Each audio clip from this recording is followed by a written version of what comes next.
El título de esto que quiero compartir con ustedes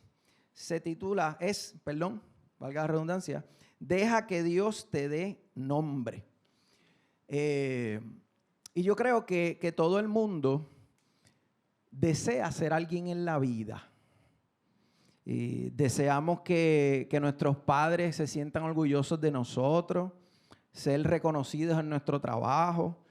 Aquellos que hemos estado en deporte o en las artes, en la música, hemos soñado con ganarnos esa medalla, ese premio, en fin, que nuestro esfuerzo sea reconocido. Y quizás alguno piense, no, Eduardo, pero en mi caso, ese no es mi caso. Yo no busco reconocimiento. Y no dudo que tú creas eso. Pero te pregunto si alguna vez tú te has sentido decepcionado o molesto porque reconocieron a alguien o le dieron una posición a una persona que tú entendías que se esforzó mucho menos que tú o que tenía una ética un poquito cuestionable. Si la respuesta a esa pregunta es que sí, pues quiero decirte que sí, tú has tenido deseo de ser reconocido. Quizás no lo expreses de la misma manera que otra gente, pero de alguna manera u otra todos queremos esa experiencia. Miren, ¿y saben qué? Te tengo una noticia. No hay nada malo con eso, ¿ok? No hay nada malo con tener metas, con esforzarnos cada día, ¿verdad? Por superarnos, por ser reconocidos por nuestro esfuerzo. Después de todo, fue Dios el que nos dio los talentos, los dones, nos da la inteligencia. Y que yo sepa, eso no está ahí de adorno. Eso está ahí para usarse. Yo creo que estamos de acuerdo que ir de aquí a Mayagüez en un carro por la autopista es mejor que ir en caballo. Así que qué bueno que el ser humano ha usado su ingenio para ayudarnos a progresar y tener ciertas cosas que nos ayudan, que nos hacen la vida un poco menos complicada. Habiendo dicho esto, hay una historia en la Biblia que parecería sugerir que el aspirar a cosas mejores no es visto con buenos ojos de parte de Dios. Y yo me refiero a la historia de la Torre de Babel. Vamos a ver si esto está... Ahí está. Yo sé que todo el mundo por lo menos ha escuchado ese título, la Torre de Babel. Los hombres de aquella época y aquella región decidieron construir una ciudad con una torre que llegara al cielo. Ellos querían que esa torre llegara al cielo. Y cuando Dios vio lo que estaba pasando, miren cómo Él respondió a esto. Miren qué interesante. Dice, pero el Señor descendió para ver la ciudad y la torre que habían edificado los hijos de los hombres. Y dijo el Señor, son un solo pueblo y todos ellos tienen la misma lengua. Esto es lo que han comenzado a hacer y ahora nada de lo que se propongan hacer les será imposible. Vamos, bajemos y confundamos allí su lengua para que ninguno entienda el lenguaje del otro. ¿Ok? ¿Quiere decir esto que está mal? Que nos pongamos metas, que progresemos, que aspiremos a desarrollar proyectos. Los voy a dejar con esa pregunta porque ahorita vamos a volver ahí. Pero quédense con esa pregunta. Y yo quiero hablar precisamente de David. Yo sé que esta semana estos chicos que ustedes vieron aquí estuvieron escuchando mucho de David. Y yo quiero hablar de David porque yo creo que es un personaje muy interesante. Miren este dato interesante. Después de Jesús, David es el personaje más desarrollado en la Biblia. A su historia se le dedica una porción significativa en el Viejo Testamento. En adición, él es el autor de 73 de los 150 salmos que hay en la Biblia, el autor oficial. Algunos piensan que pudo haber escrito más, pero oficialmente 73 de los salmos fueron escritos por David. Miren, hasta los ateos saben quién es David. Y si hacemos una encuesta preguntando qué es lo más que se conoce sobre él, ¿cuál ustedes creen que es la respuesta? Que fue el que le ganó, el que mató y le cortó la cabeza a Goliat. Todo el mundo sabe eso. Búsquelo, mira, hasta ChatGPT lo sabe. Y la realidad es que es una historia tremenda. Miren, esa historia ha sido llevada al cine, a la televisión, se usa para muchas enseñanzas, no solamente en la iglesia. Miren, la usan en los negocios, la usan en el deporte, tiene muchísimas aplicaciones esa historia. Pero cuando se predica de David, el mensaje usualmente tiene que ver con vencer nuestros gigantes, con conquistar nuestros gigantes. Y eso está bien, eso es importante. Pero yo no quiero hablar de eso hoy. Yo quisiera hablar de David, el hombre conforme al corazón de Dios. Yo creo que el mundo, la iglesia, necesita hombres y mujeres conformes al corazón de Dios. ¿Están de acuerdo conmigo? Así que vamos a la historia. Para ese tiempo, Saúl era el rey de Israel. De hecho, él fue el primer rey de Israel. Pero dice la historia que él desobedeció a Dios. Y esto provocó que Dios buscara un reemplazo, que buscara un nuevo rey.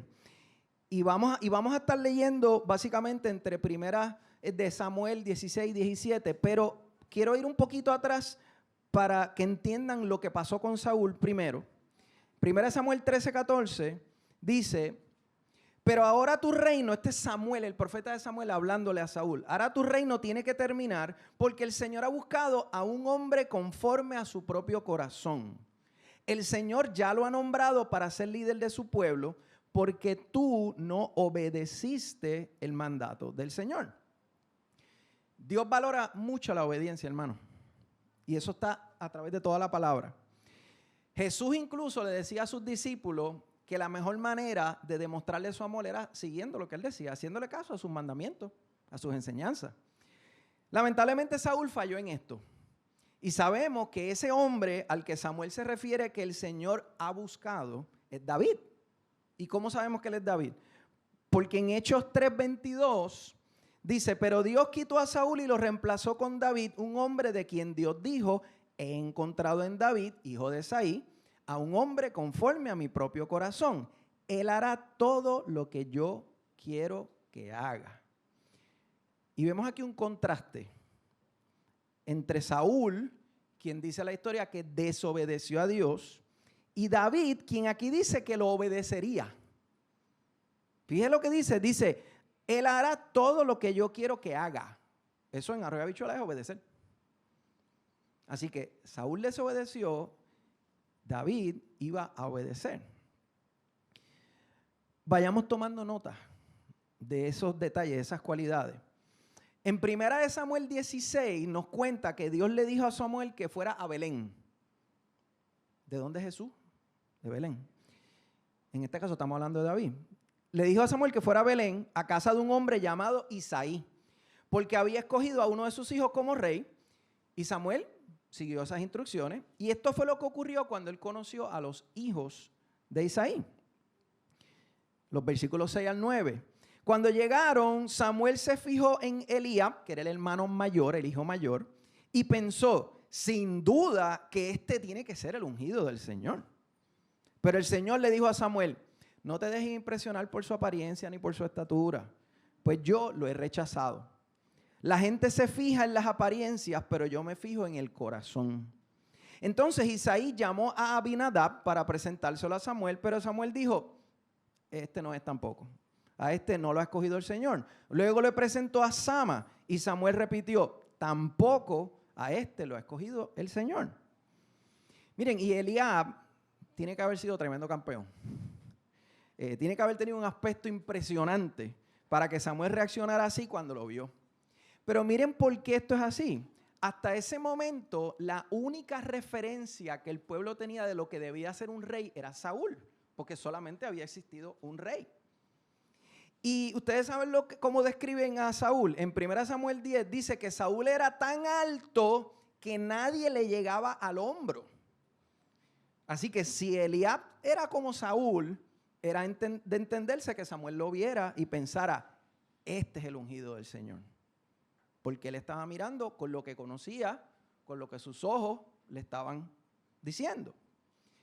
Isaí le siguió presentando a sus hijos, pero ninguno era el escogido. Y Samuel preguntó entonces: ¿son todos estos tus hijos? Queda el más pequeño, respondió Isaí, pero está cuidando el rebaño. Manda a buscarlo, insistió Samuel, que no podemos continuar hasta que él llegue. Isaí mandó a buscarlo y se lo trajeron. Era buen mozo, pelirrojo y de buena presencia. El Señor dijo a Samuel: este es. levántate y úngelo. Samuel tomó el cuerno de aceite y ungió al joven en presencia de sus hermanos. Entonces el Espíritu del Señor vino con poder sobre David y desde ese día estuvo con él. Y aquí hay varios detalles interesantes.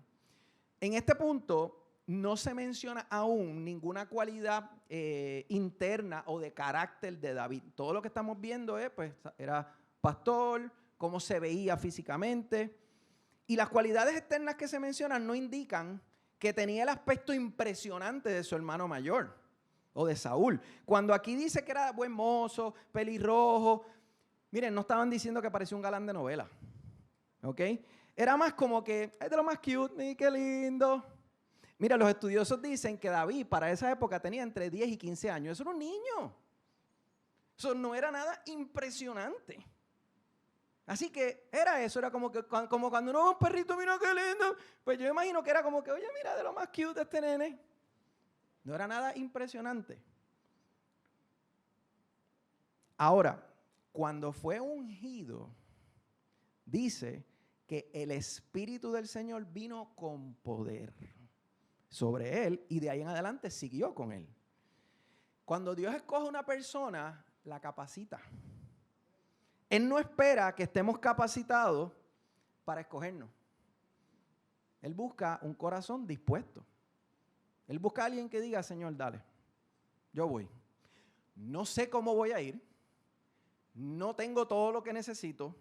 No sé lo que va a pasar. No sé lo que tú vas a hacer conmigo. Tengo unas opiniones y no necesariamente están alineadas a lo que estoy viendo, pero como yo te creo a ti, pues dale, haz conmigo lo que tú quieras. David no tenía el típico pedigrí de un rey. Miren, él era tan insignificante ante los ojos incluso de su familia que el padre ni menciona su nombre. ¿Ustedes se dieron cuenta? Ah, falta el menor. Él no dijo falta David, no, falta el menor, el que está cuidando ovejas. En el pueblo hebreo, el hijo que tenía la mayor importancia era el mayor, no era el menor. Miren, el hijo mayor era el que recibía, según la palabra, la doble porción de la herencia. Era el líder de la familia si el padre no estaba. Miren, el duro era el mayor. Vamos a hablar en palabras boricuas. No era el chiquito. Miren, por ejemplo, cómo Jacob se refería a su hijo mayor Rubén. Esto está en Génesis 49:3. Dice Rubén, tú eres mi primogénito, mi fortaleza y el principio de mi vigor, principal en dignidad, principal en poder. ¡Wow! ¡Qué clase de presentación! Ahora pensándolo bien, mi papá nunca dijo eso de mí, fíjate, yo soy el mayor. Pero está bien, eso es otro tema. Yo no recuerdo que le haya dicho eso.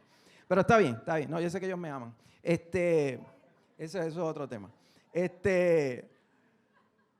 Miren, además de ser el menor, David, su trabajo no era nada prestigioso. Miren, cuando los israelitas emigraron a Egipto, escuchen esto, el oficio de pastor se volvió detestable. ¿Ustedes saben por qué? Porque los egipcios eran agricultores y veían a las ovejas y a las cabras como amenaza para sus cosechas. ¿Ustedes saben cómo se referían los egipcios a los pastores? Miren esto, Génesis 46:34. Porque para los egipcios es abominación todo pastor de ovejas. ¿Ok? Ese era David. Ese era el futuro rey de Israel. Tremendo resumen, ¿no creen? Pero vamos a seguir la historia.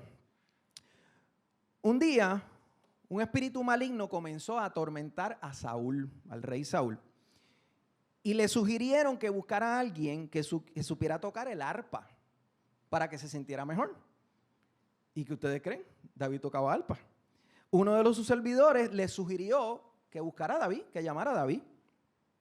En los versículos 17 al 19 dice, uno de los cortesanos sugirió, conozco a un muchacho que sabe tocar el arpa, es valiente, hábil guerrero, sabe expresarse y es de buena presencia. Además, el Señor está con él. Su padre Isaí, él es de Belén. Entonces Saúl envió unos mensajeros a Isaí para decirle, mándame a tu hijo David, el que cuida del rebaño. O sea, David era músico y era bueno. ¿Y cómo yo sé que él era buen músico? Porque su reputación llegó hasta los servidores del rey. O sea, un músico por ahí trililí no iba a captar la atención de los servidores del rey. Así que David era buen músico. Cuando se habla aquí de que era un hábil guerrero, no se refiere a que él tenía experiencia militar, sino que él había desarrollado unas destrezas defendiendo el rebaño de los depredadores, que ahorita lo vamos a ver, lo menciona.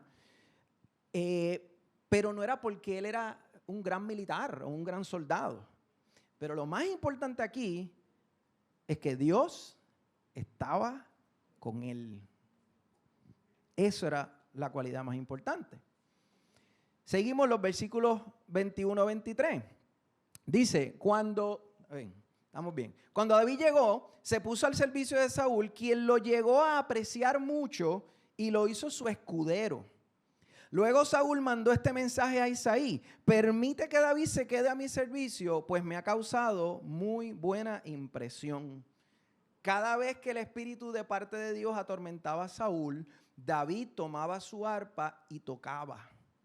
La música calmaba a Saúl, lo hacía sentirse mejor y el espíritu maligno se apartaba de él. Y por si acaso, aquellos que estén diciendo, ¿cómo que el espíritu de parte de Dios? Fue un espíritu que Dios permitió atormentar a Saúl. Algo parecido a lo que pasó con Job. Así que no fue que Dios dijo, yo quiero fastidiarle la vida a este individuo. Pero Saúl había desobedecido a Dios y él permitió que eso pasara. Un escudero, miren, un escudero tenía varias funciones para con su señor, en este caso con Saúl. El escudero le llevaba las armas, preparaba su caballo, él era encargado de mantener su equipo en buenas condiciones. También lo protegía y podía servirle de confidente y asesor. Y como dije ahorita, David no tenía experiencia militar. Sin embargo, Saúl le dio esa tarea. ¿Por qué? ¿Por qué él le ofrece la tarea a un muchachito de lo más cute que no tenía ninguna experiencia militar? ¿Ustedes saben por qué? Porque cuando se trata de escoger, miren, las cualidades más importantes en alguien que va a ser tu confidente, tu asesor y protector, tienen que ver más con el carácter de la persona que con sus habilidades físicas. No es que no hacía falta las habilidades físicas, y las tenía. Pero todos aquí tenemos muchos conocidos. Ahora, ¿ustedes confían en todos sus conocidos? ¿Verdad que no? Hay 2 o 3 que uno dice, no, en esta persona yo puedo confiar. A esta persona ¿ustedes le piden consejos a todos sus conocidos? No. Así que había algo particular. Dice que David le causó muy buena impresión a Saúl. Y volvemos, él no le causó buena impresión por su aspecto físico. Miren, si Saúl era tan alto que nadie le llegaba al hombro, y David era un chamaquito de menos de 15 años, ¿sabes? Saúl no hizo, wow, qué campeón, este es el que me va. Dijo, hay algo en este muchachito que me causa, que me da paz, que me da confianza. ¿Y nosotros? ¿Qué impresión le causamos a los demás? ¿Cómo reacciona la gente cuando interactúan con nosotros? ¿Causamos buena impresión? Tengamos presente que David no andaba buscando trabajo. Él no andaba buscando posiciones, ni promociones. Él no estaba buscando impresionar al rey. A él lo llamaron. Él estaba feliz pastoreando sus ovejas. A él lo llamaron. Alguien lo escogió y dice, oye, el rey te necesita. Yo imagino que él dijo, a mí. ¿Ok? Él no estaba buscando posiciones. David no solo era músico, David era adorador. ¿Y tú sabes por qué yo sé que él era un adorador? Tú puedes ser el mejor tocando el instrumento que sea, pero la destreza como músico no garantiza que apartes un espíritu maligno de nadie. Ahora, cuando un músico es dirigido por su adoración a Dios, la cosa cambia. cuando la razón de mi canto, de mi música es Dios, la atmósfera cambia. Entonces los espíritus malignos se pueden apartar. No es simplemente porque yo haga un tremendo solo en la guitarra y me quede brutal. O con el arpa. Siguiendo la historia, ahora aparecen en el panorama los filisteos. Cha, cha, cha, cha. Esta gente tenía una historia bien larga con Israel, desde el tiempo de Abraham. Y parece que ellos querían desquitarse de una derrota bien fea que habían tenido a manos de Israel. Y así que reunieron sus ejércitos. Y Saúl hizo lo propio con el ejército israelita y se prepararon para la batalla. Entonces aparece Goliat. La descripción de Goliat está en 1 Samuel 17, 4 al 7. Y según las equivalencias actuales de las medidas de ese tiempo, estas eran sus especificaciones. Miren esto. Este individuo medía 9 pies y 6 pulgadas. La coraza, lo que protegía su pecho, esto nada más pesaba 126 libras y la punta de la lanza solamente pesaba 15 libras. Y sé que algunos, estoy seguro que tiene que haber aquí diciendo 9 pies. Come on, Eduardo, eso es una exageración. Esos son hipérboles bíblicas. Pues te tengo una noticia. El hombre más alto registrado en la historia moderna, según el libro de Guinness, nació en Illinois en 1918 y medía 8 pies y 11 pulgadas. 9 pies.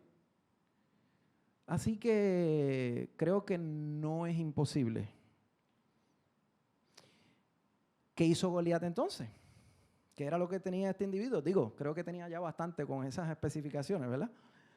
Pero ¿qué hizo él? En los versículos 8 al 11 de 1 Samuel 17, dijo además el filisteo, refiriéndose a Goliat: yo desafío hoy al ejército de Israel, elijan a un hombre que pelee conmigo. Al oír lo que decía el filisteo, Saúl y todos los israelitas se consternaron y tuvieron mucho miedo. Y esto a mí me recuerda a los 12 espías que Moisés envió para ver la tierra prometida. Para los que no saben la historia, Moisés quería hacer una evaluación preliminar de la tierra donde ellos iban a entrar. Y envió 12 hombres. 10 de ellos regresaron embarrados del miedo, porque vieron unos gigantes en esa tierra. Pero Josué y Caleb, los otros dos, regresaron ready y dijeron: no, papá, esta tierra va a ser de nosotros. ¿Pero y qué? ¿Ellos vieron algo diferente? ¿Ellos no vieron gigantes? No, ellos vieron lo mismo, pero vieron con ojos diferentes, con los ojos de la fe. Esa fue la diferencia. Miren, a veces nosotros, es impresionante ver cómo somos los seres humanos y la diferencia que hace la fe. Y cómo vemos dos personas reaccionando diferente a la misma situación. Y hay que ver por qué la persona lo ve diferente. Hay algo en esa persona que le permite ver la situación diferente. Pero volviendo a Goliat, Goliat estuvo yendo al campamento de los israelitas a desafiarlos durante 40 días. Traten de imaginarse eso por 40 días, a ese gigante venir. Me imagino que tenía un vozarrón, un aspecto intimidante. ¿Y dónde estaba David mientras pasaba esto? Cuidando la oveja. Ese era su trabajo. Él no era soldado. A él nadie le había dado vela en ese entierro. Él estaba haciendo su trabajo.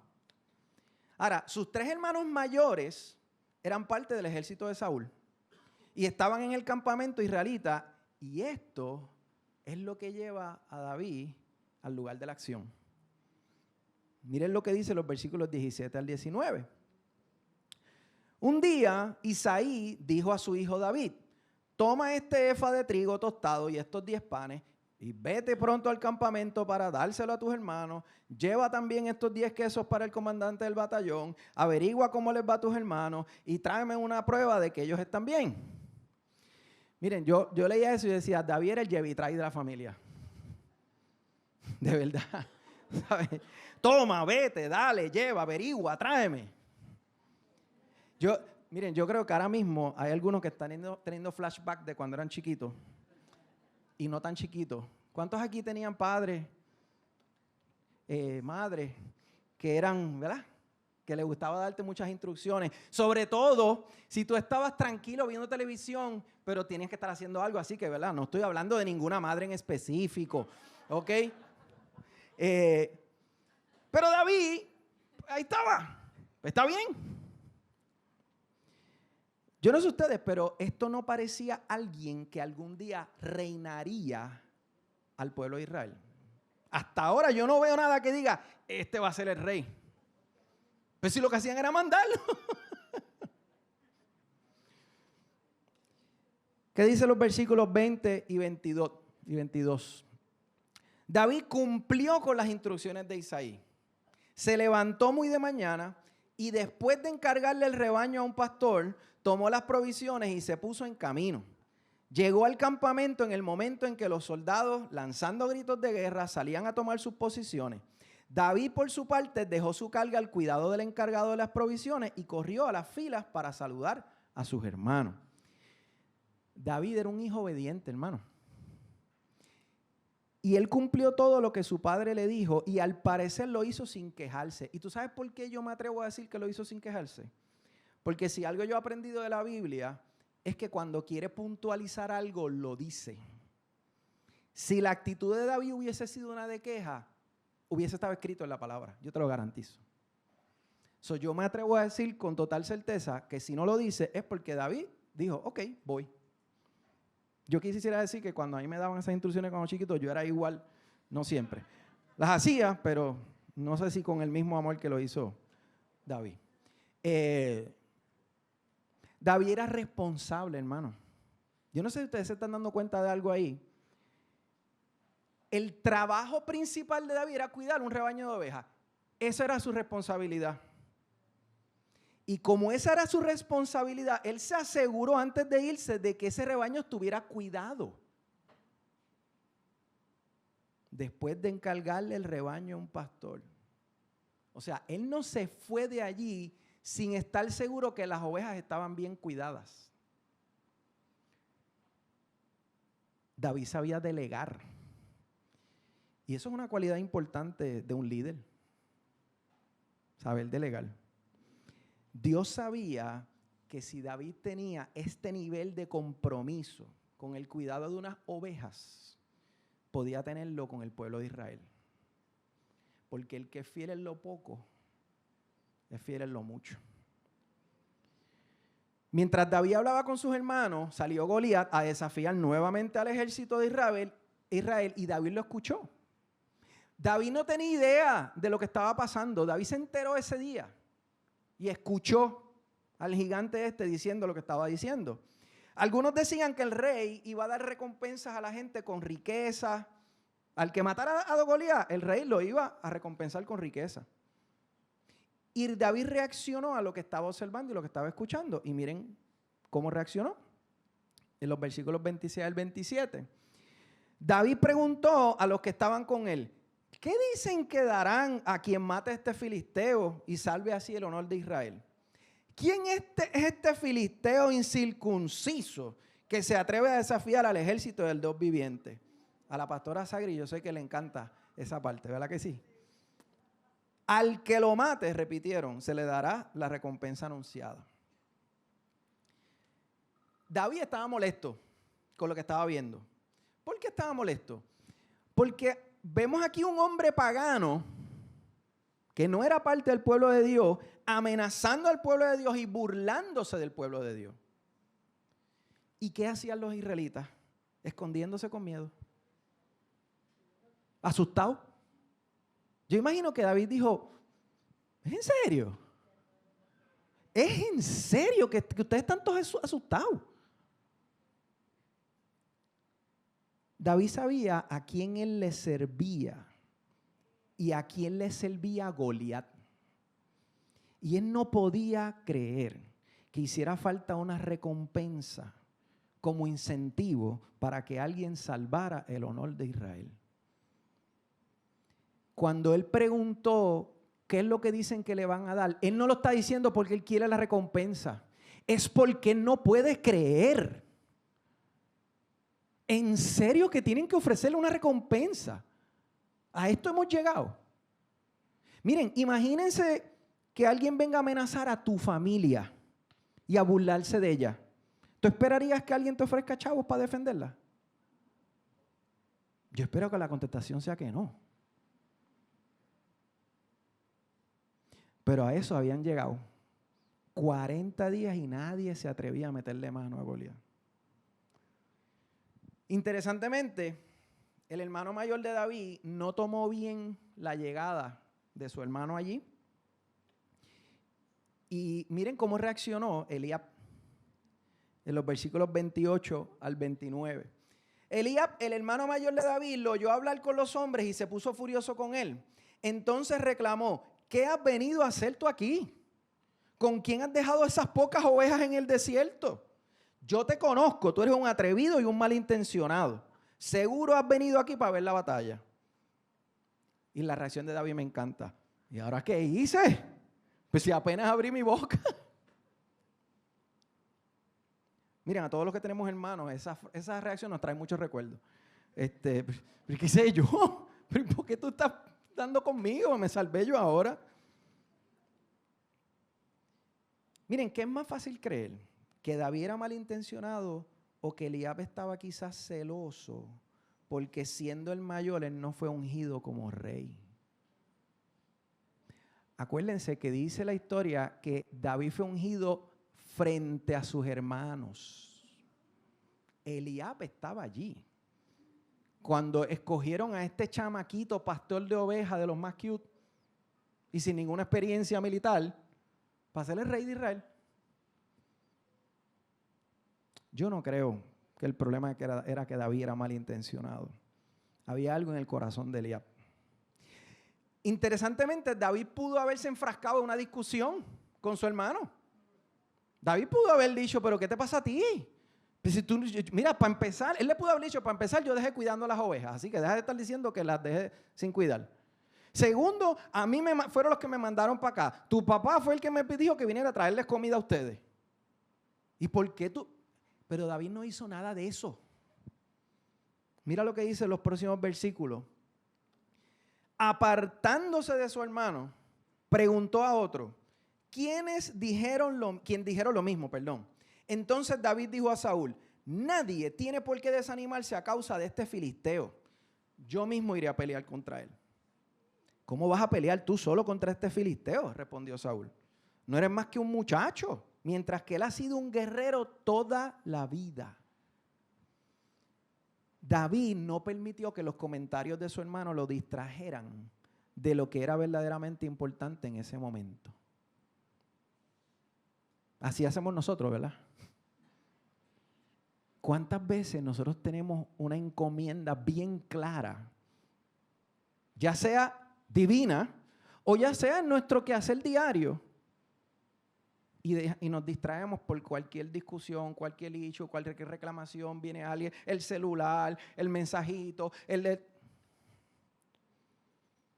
imagino que David dijo: hermano, yo te amo, pero yo no tengo tiempo para esto. Aquí hay algo más importante que yo tengo que hacer y yo no voy a permitir que tú ni nadie me distraiga de lo que Dios me está llamando a hacer aquí. Y esto no es fácil escuchar, porque a veces a quien tenemos que decirle que no en ese momento es a nuestra familia. Es a nuestro papá, nuestra mamá, nuestra esposa, nuestros hijos, nuestros hermanos. Pero la palabra es clara. Dios está por encima de todo. A quien primero yo tengo que amar y responderle es a Dios. Y como dije anteriormente, David no pidió estar ahí.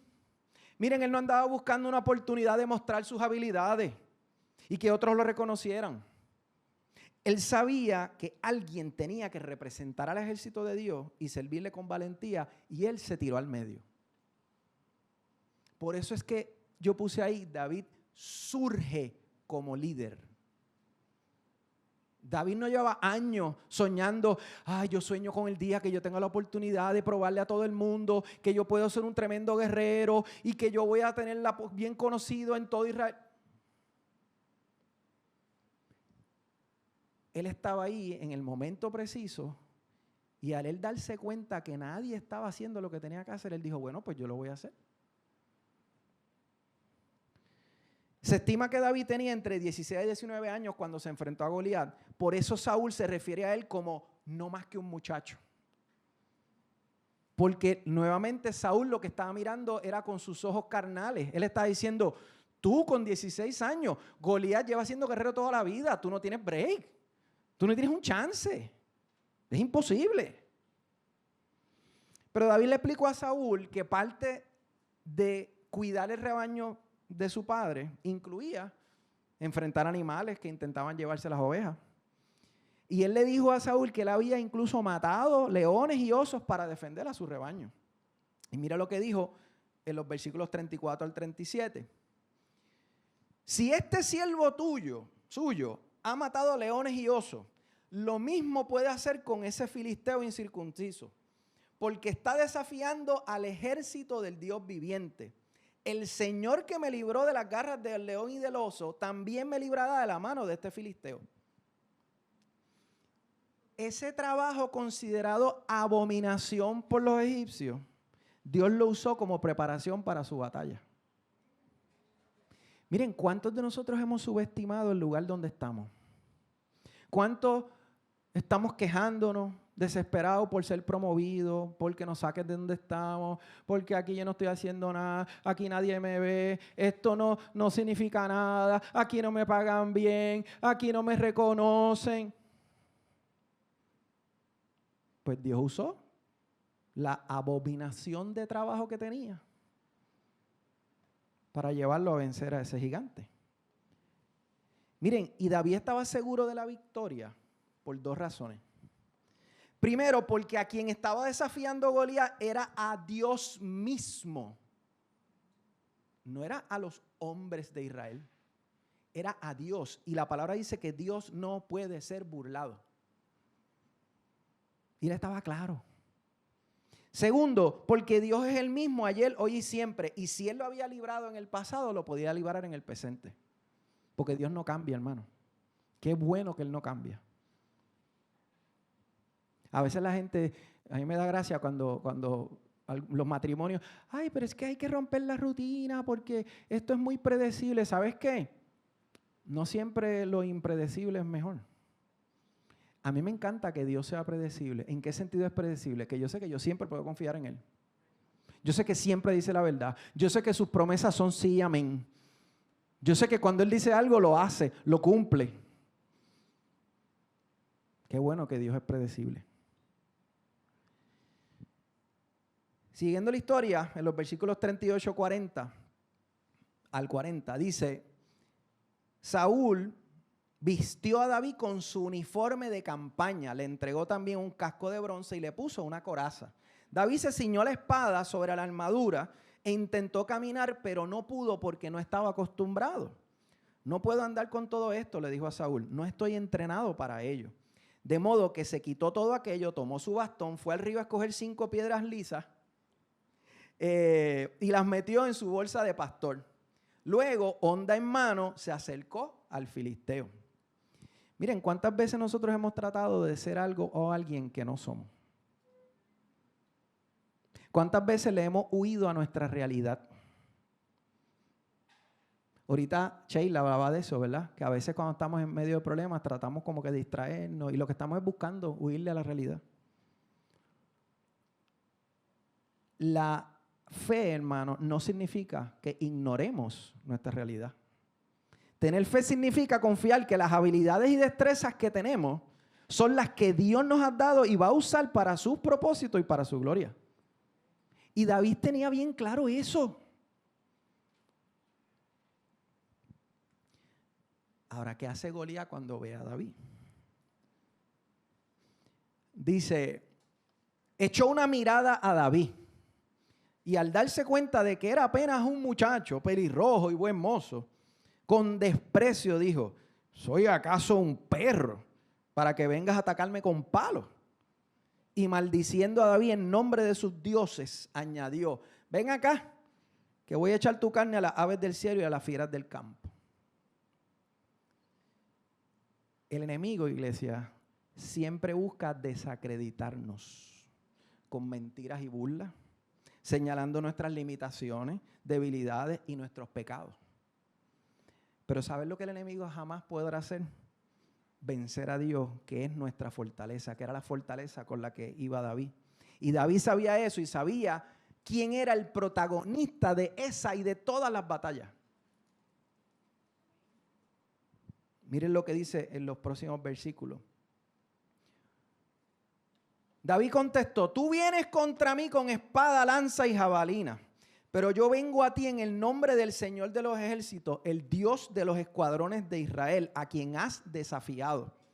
Hoy mismo el Señor te entregará en mis manos y yo te mataré y te cortaré la cabeza. Y termina diciendo esta porción: hoy mismo echaré los cadáveres del ejército filisteo a las aves del cielo y a las fieras del campo. Y todo el mundo sabrá que hay un Dios en Israel. Él no dijo, y todo el mundo sabrá que habrá un chamaquito que se llama David en Israel. Él dijo, todo el mundo sabrá que Dios está aquí, está con Israel. Todos los que están aquí reconocerán que el Señor salva sin necesidad de espada ni de lanza. La batalla es del Señor y Él los entregará a ustedes en nuestras manos. Miren, David no solo tenía claro a quién representaba y quién lo protegía, sino quién era el que tenía que ser glorificado. David no era el que tenía que llevarse la gloria. Miren, hace 2 semanas, Ismael en su predicación dijo que una de las cosas que Dios le da al ser humano es autoridad. Yo no sé cuántos se acuerdan de eso. Y yo escribí algo en mis notas cuando él dijo eso y se los quiero compartir porque es bien pertinente a esto. Caminar en autoridad es vivir con una identidad clara, sabiendo quién nos llamó, quién nos capacita y a quién servimos. Eso es caminar en autoridad. David salió a ese campo de batalla con esa autoridad.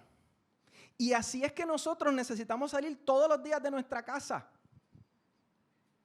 ¿Alguien dice amén a eso? Así, con esa es la autoridad. No es con la autoridad de que yo soy el duro, de que yo soy el más guapo, el más habilidoso. Es que yo sé quién anda conmigo. Es echárnosla de Dios, no de mí. Es como que ¿a dónde? Que tú vienes contra quién. Papi, si vienes contra mí, tienes que vértelas con él. No es conmigo, yo no voy a invertir tiempo peleando contigo. Dios lo va a hacer por mí. Miren, y sabemos cómo terminó la historia. No voy a entrar en todos los detalles. Sabemos quién ganó la batalla. Sabemos que David venció. Que Dios venció a través de David. David, viniendo de un lugar muy humilde, llegó más lejos de lo que jamás se hubiese imaginado. Y obviamente eso vino con, como dice en inglés, con unos perks. Hubo unas ventajas, hubo unas cosas que surgieron de eso. David fue reconocido por todo el mundo. Dice, mira, David fue promovido. Saúl lo puso al mando de su ejército. Él no estaba buscando eso, hermano. Él estaba buscando servir a Dios. Pero Saúl lo promovió. Dice que fue muy querido. Todos en Israel y Judá sentían gran aprecio por David. Se hizo famoso. Y eventualmente fue proclamado el rey de Israel. Ahora, David fue reconocido por todos porque Dios lo reconoció primero. Mire lo que dice 2 Samuel 5:12. David se dio cuenta de que el Señor, por amor a su pueblo, lo había establecido a él como rey sobre Israel y había engrandecido su reino. El Señor lo hizo. Y en 2 Samuel 7:9 dice, yo he estado contigo por donde quiera que has ido y he aniquilado a todos tus enemigos. Y ahora voy. ¿Quién está diciendo voy? Dios. Voy a hacerte tan famoso como los más grandes de la tierra. Y creo que este es el perfecto momento para volver a la Torre de Babel. Para aquellos que se habían olvidado. Vamos a volver a la Torre de Babel. Y vamos a empezar a recoger esto. Yo les mostré ahorita lo que parecía ser un descontento de Dios con el progreso de aquellas personas, con su deseo de echar para adelante. Sin embargo, acabamos de ver cómo David fue de un chamaquito pastor de ovejas, subestimado por todos, a convertirse en el rey de todo Israel. Entonces, hay algo que aquí no cuadra. Pero vamos a ver qué es lo que dice la palabra con esos hombres que querían hacer esa torre. Según iban hacia el oriente, hallaron una llanura en la tierra de Sinar y se establecieron allí. Y se dijeron unos a otros: vamos, fabriquemos ladrillos y cosámoslos bien. Y usaron ladrillo en lugar de piedra y asfalto en lugar de mezcla. Luego dijeron: vamos, edifiquémonos una ciudad y una torre cuya cúspide llegue hasta los cielos y hagámonos un nombre famoso para que no seamos dispersados sobre la superficie de toda la tierra. ¿Lo vieron? A Dios no le molesta que seamos conocidos, hermanos. Con lo que Dios tiene un issue es cuando somos nosotros los que estamos persiguiendo ese reconocimiento. Él tiene un issue con la motivación de nuestro corazón. Por eso es que le dice a Samuel: la gente se fija en las apariencias, pero yo me fijo en el corazón. El problema no está en el reconocimiento, hermano. El problema está en quién es el que provoca ese reconocimiento, quién es el que lo ocasiona. Miren el contraste. Dice aquí, esto es lo que decían los hombres que estaban haciendo la torre: hagámonos.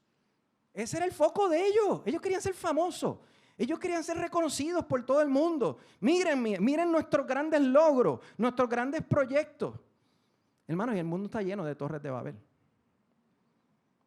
Ahora mira el contraste con 2 Samuel 7:9. Y ahora voy, Dios, a hacerte tan famoso. Y por aquello de la ñapa, ¿recuerdan a Abraham? ¿Recuerdan lo que Dios le dijo? Dios le dice a Abraham: haré yo, Dios, famoso tu nombre y serás una bendición. El reconocimiento viene de Dios. Dios es quien nos da nombre y lo hace con un propósito: ser bendición. Si alguno aquí ha logrado llegar alto en donde sea en la vida y Dios te ha permitido estar ahí, es para que seas bendición. Ahora, hay un detalle interesante. A las únicas dos personas que Dios le promete que sus nombres serán reconocidos es a Abraham y a David. ¿Sabían eso? No hay ningún otro. Abraham y David. Hubo promesas de otro tipo, de riquezas, de protección, pero a los únicos que les promete que su nombre iba a ser famoso es a Abraham y a David. Y mire lo que dice Mateo 1:1.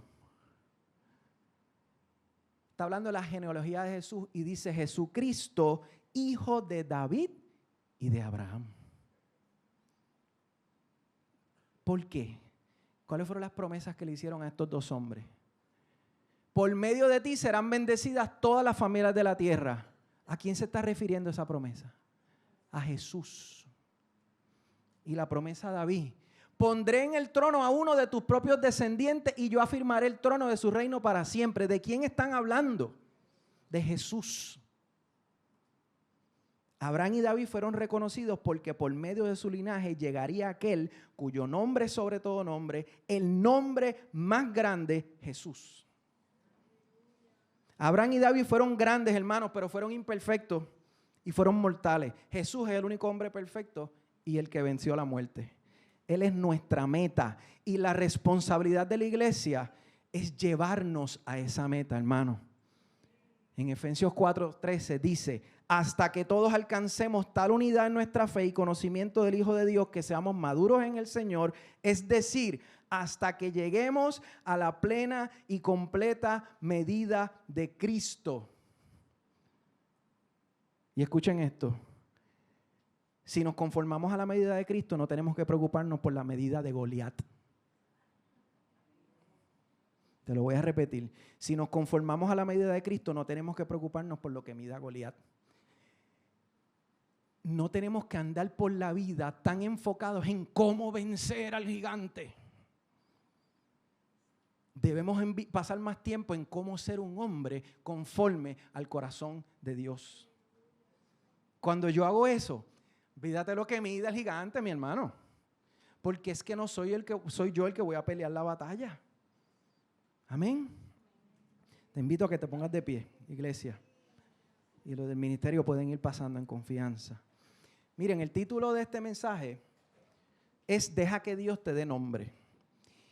Y tiene un doble significado. El primero, yo espero que se haya entendido. Nuestro foco no debe estar en buscar hacer grande nuestro nombre. Nuestro foco debe estar en hacer grande el nombre de Jesús. Cuando hacemos eso, y si Él quiere, si a Él le place, puede darse el caso que nuestro nombre sea conocido. Como es conocido el nombre de muchos hombres y mujeres en la historia de la iglesia. Pero tengamos claro dos cosas, hermanos. Dios conoce nuestro corazón. Dios conoce nuestras motivaciones. Miren, yo nunca me olvidaré una vez que yo literalmente le peleé a Dios porque yo estaba a punto de lograr un negocio bien grande en mi trabajo que me iba a generar muy buen dinero, pero le iba a generar dinero a otra gente. Todos los de mi oficina se iban a beneficiar. Que yo pensé, esto es del Señor. Esto es del Señor. Esto se va a dar. Cuento largo corto, no se dio. Y yo le peleé a Dios. Y fue la primera vez en mi vida que yo te puedo decir que sin lugar a la duda yo recibí una respuesta inmediata de Él. ¿Sabes qué me dijo?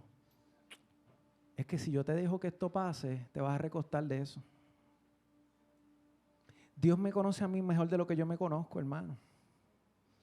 Cuando Dios no permite que tú seas promovido, como tú le quieras llamar, hay una razón, hermano. Y cuando permite que lo seas, hay una razón también. Y lo otro que yo quiero que tengamos claro es que quienes más deben conocer nuestro nombre, ¿ustedes saben quiénes son? Nuestra familia y nuestros amigos más cercanos. Nosotros no tenemos que tener una plataforma o una posición para ser personas de influencia. Y a veces estamos tan pendientes, no, porque es que mira a estas personas, como Dios les ha permitido, eso es lo que yo quiero. Yo quiero esta plataforma para dar a conocer a Dios. ¿Realmente eso es lo que tú quieres? Y yo no estoy diciendo ni sí ni no, yo no sé. Esa es una pregunta para cada uno en específico. Pero yo te vengo a decir, iglesia, de que tú puedes ser influencia donde tú estás. Y no tenemos que esperar a llegar a X lugar para hacerlo. En tu casa, en tu vecindario, en tu trabajo, con el del cubículo de al lado del trabajo.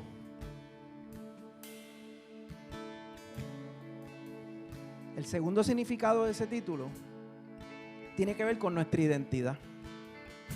En los tiempos bíblicos, el nombre de una persona tenía un significado profundo. Vemos cómo Dios mismo le cambió el nombre a muchas personas en la Biblia. Abraham, Jacob, Saraí, Simón, Saulo. El nombre implica identidad, carácter y propósito, hermano. Para ser alguien conforme al corazón de Dios, necesitamos dejar que Él nos dé un nombre nuevo. Una nueva identidad. Y eso solamente se alcanza por medio del sacrificio de Jesús en la cruz. No hay otra manera. Yo quisiera decirte que hay otra, hermano. No hay otra. Miren, gracias a ese sacrificio somos llamados hijos de Dios, nuevas criaturas, herederos de Dios. Gracias a eso somos justificados, hermano. Y yo sé que aquí hay gente visitándonos. Y yo no sé si todos los que están aquí tienen una relación con Jesús. Yo no lo sé. Yo no sé si ustedes han recibido el regalo de la salvación. Y si alguno piensa que no merece ese regalo, como en un momento dado yo lo pensaba, y como hace poco Dios me lo recordó, yo te tengo una tremenda noticia, hermano.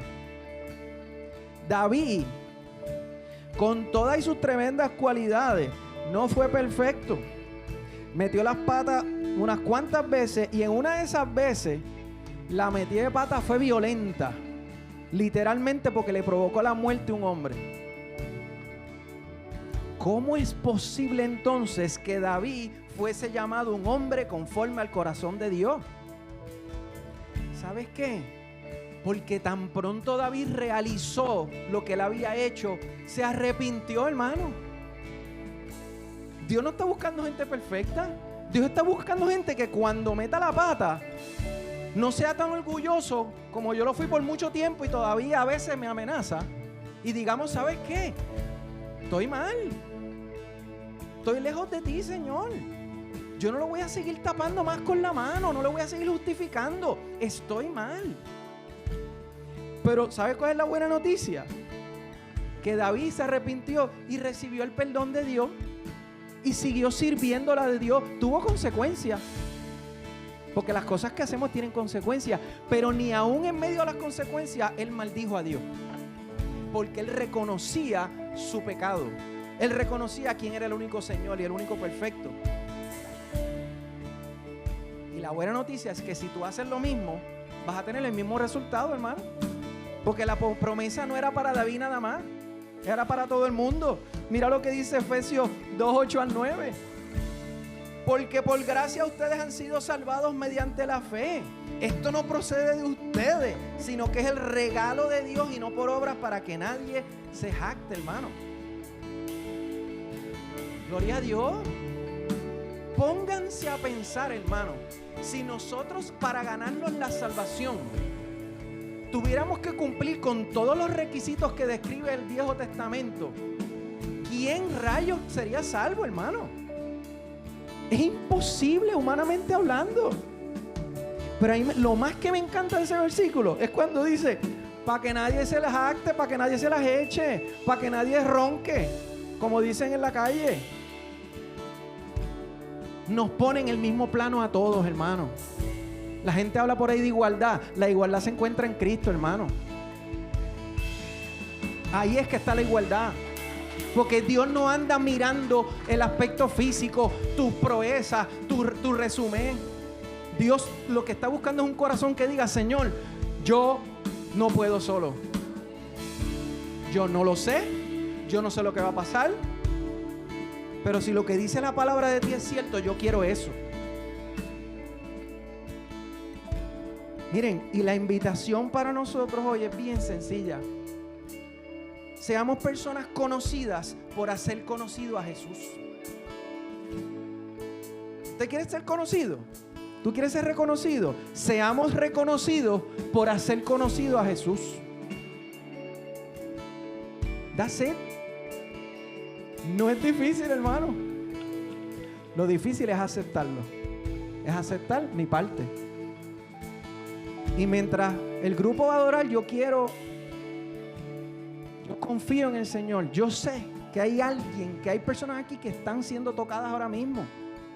No por lo que yo estoy diciendo, sino por lo que la palabra dice, hermano. Yo no puedo hacer nada por nadie. Dios sí. El Espíritu Santo sí. Y yo te invito que si tú estás sintiendo algo ahora mismo que tú no lo puedes entender, da un paso de fe. Miren, y dar un paso de fe, eso no es. A veces nos enfocamos tanto en los protocolos. Esto no es un protocolo, hermano. Es que simplemente tú digas, sabes que aquí estoy, Señor.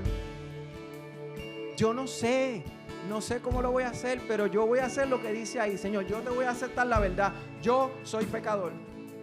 ¿Y sabes qué? Ser pecador no es una condena, siempre y cuando tú aceptes al que te libra de ese pecado. That's it. Y el altar está abierto, hermano. Si tú tienes que dar ese paso de fe, si quieres levantar la mano ahí y decir, ¿sabes qué? Yo necesito eso y no sé cómo hacerlo. Pero el otro llamado que yo quiero hacer es para la iglesia, y miren por qué. Porque uno lee Efesios 2:8-9 y piensa, eso yo me lo sé. Yo sé que es por gracia. Yo sé que no es por obra. Oye, pero se nos olvida.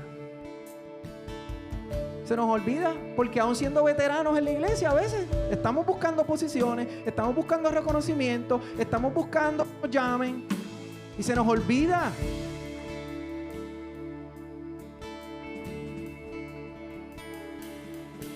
Y solamente te quiero decir esto.